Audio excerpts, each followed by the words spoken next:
2. El ego y la falsa autonomía. Es razonable preguntarse cómo pudo la mente haber inventado el ego.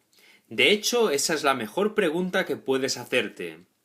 Sin embargo, no tiene objeto dar una respuesta en función del pasado, porque el pasado no importa, y la historia no existiría si los mismos errores no siguiesen repitiéndose en el presente. El pensamiento abstracto es pertinente al conocimiento, porque el conocimiento es algo completamente impersonal, y para entenderlo no se necesita ningún ejemplo.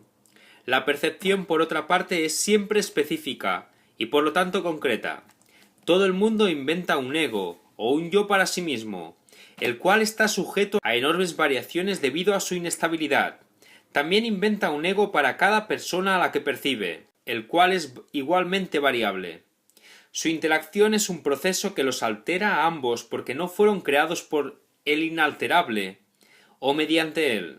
Es importante darse cuenta de que esta alteración ocurre con igual facilidad, tanto si la interacción tiene lugar en la mente como si entraña proximidad física. Pensar acerca de otro ego es tan eficaz en el proceso de cambiar la percepción relativa como lo es la interacción física.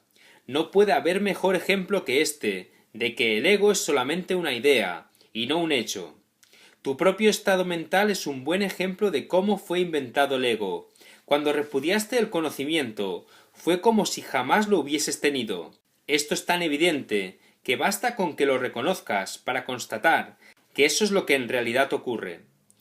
Y si eso ocurre en el presente, ¿por qué habría de sorprenderte que hubiese ocurrido en el pasado? Asombrarnos ante lo inusual es una reacción comprensible, pero asombrarnos ante algo que ocurre con tanta frecuencia no lo es en absoluto. No olvides, no obstante, que la mente no tiene por qué operar así, aunque así es como opera ahora. Piensa en el amor que los animales sienten por sus crías y en la necesidad que sienten de protegerlas. Eso se debe a que las consideran parte de sí mismas. Nadie repudia lo que considera parte de sí mismo. La manera en que reaccionas ante tu ego es similar a cómo Dios reacciona ante sus creaciones, con amor, con protección y con caridad. Tus reacciones ante el yo que inventaste no son sorprendentes, de hecho son muy similares a la forma en que algún día reaccionarás ante tus creaciones reales, las cuales son tan eternas como tú. No es cuestión, por lo tanto, de cómo reaccionas ante el ego, sino de lo que crees ser. Creer es una función del ego, y mientras tu origen siga sujeto a interpretaciones, lo seguirás viendo desde el punto de vista del ego. Cuando el aprendizaje deje de ser necesario, simplemente conocerás a Dios. La creencia de que hay otra forma de percibir es la idea más sublime de que es capaz el pensamiento del ego.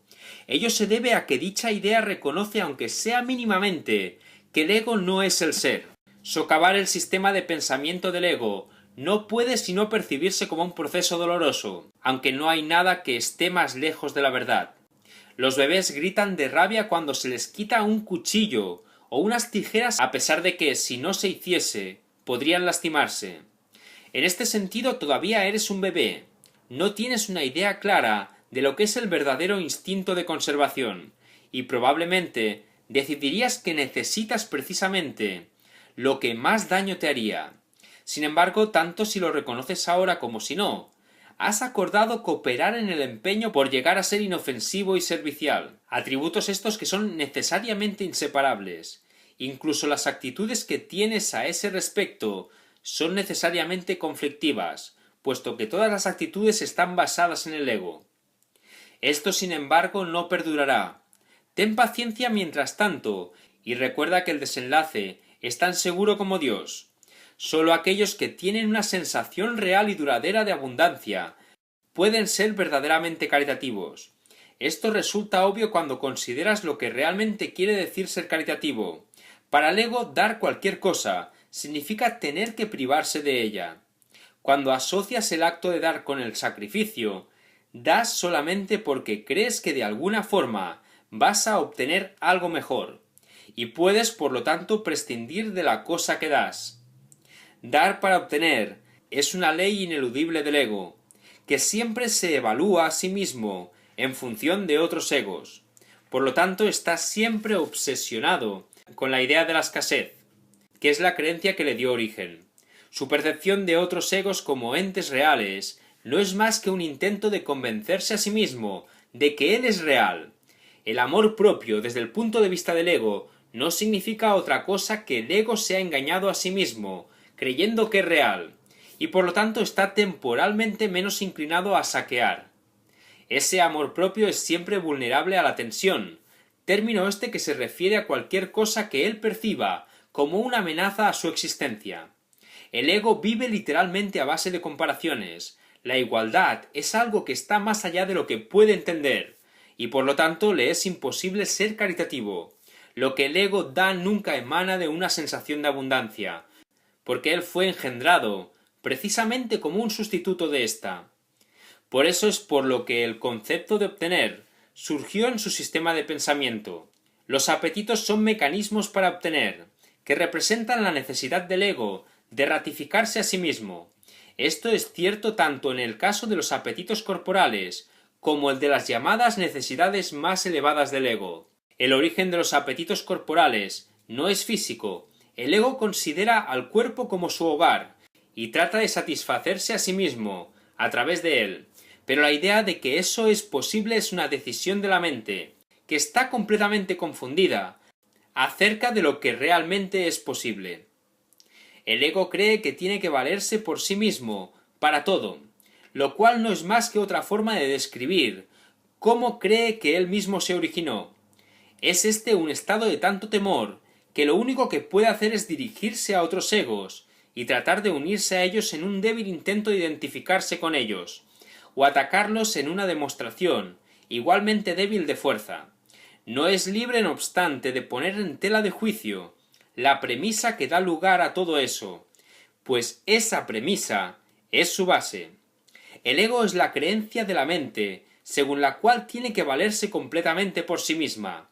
Los incesantes esfuerzos del ego por ganar el reconocimiento del espíritu y establecer así su propia existencia son inútiles. El espíritu, en su conocimiento, no es consciente del ego, no lo ataca, simplemente no lo puede concebir en absoluto.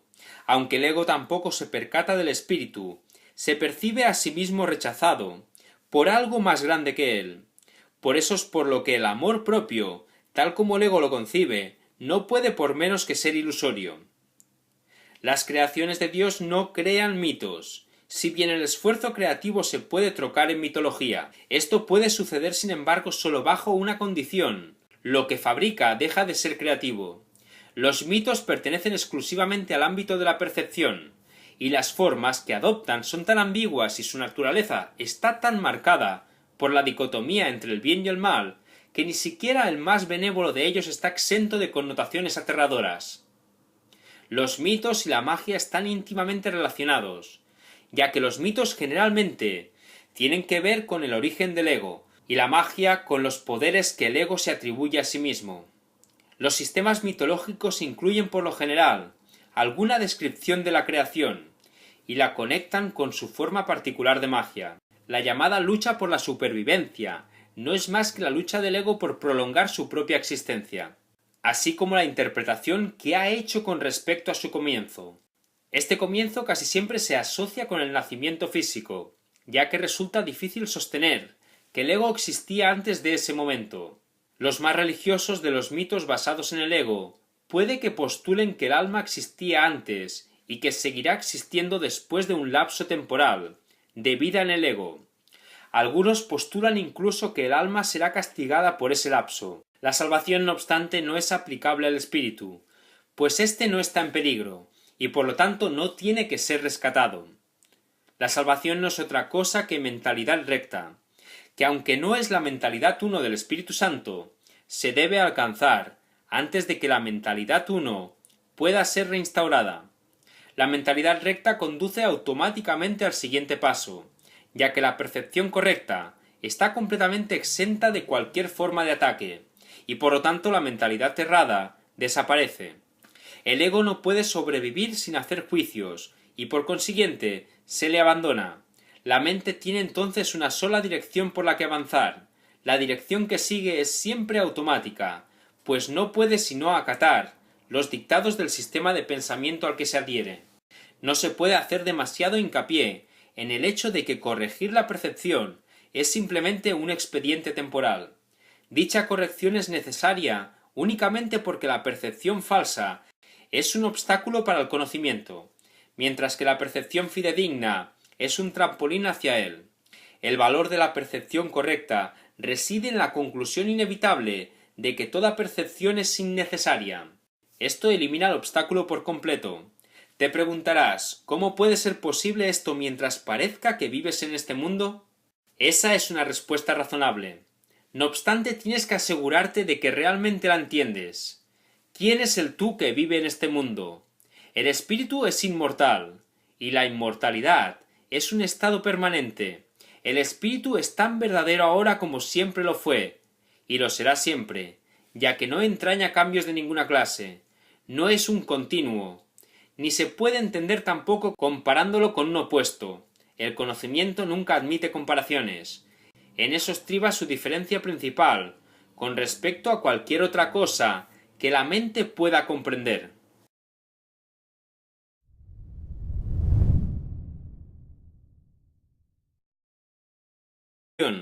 Ocurre con igual facilidad, tanto si la interacción tiene lugar en la mente como si entraña proximidad física. Pensar acerca de otro ego es tan eficaz en el proceso de cambiar la percepción relativa, como lo es la interacción física. No puede haber mejor ejemplo que este, de que el ego es solamente una idea, y no un hecho. Tu propio estado mental es un buen ejemplo de cómo fue inventado el ego, cuando repudiaste el conocimiento. Sin embargo, no tiene objeto dar una respuesta en función del pasado, porque el pasado no importa, y la historia no existiría si los mismos errores no siguiesen repitiéndose en el presente. El pensamiento abstracto es pertinente al conocimiento, porque el conocimiento es algo completamente impersonal, y para entenderlo no se necesita ningún ejemplo. La percepción, por otra parte, es siempre conocimiento, fue como si jamás lo hubieses tenido. Esto es tan evidente que basta con que lo reconozcas para constatar que eso es lo que en realidad ocurre. Y si eso ocurre en el presente, ¿por qué habría de sorprenderte que hubiese ocurrido en el pasado? Asombrarnos ante lo inusual es una reacción comprensible, pero asombrarnos ante algo que ocurre con tanta frecuencia no lo es en absoluto, siempre específica y por lo tanto concreta. Todo el mundo inventa un ego o un yo para sí mismo, el cual está sujeto a enormes variaciones debido a su inestabilidad.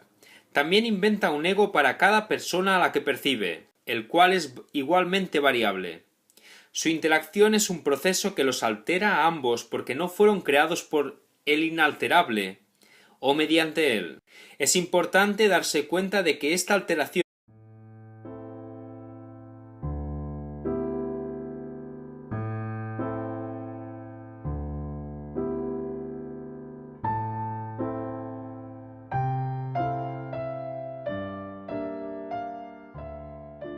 2. El ego y la falsa autonomía. Es razonable preguntarse cómo pudo la mente haber inventado el ego. De hecho, esa es la mejor pregunta que puedes hacerte.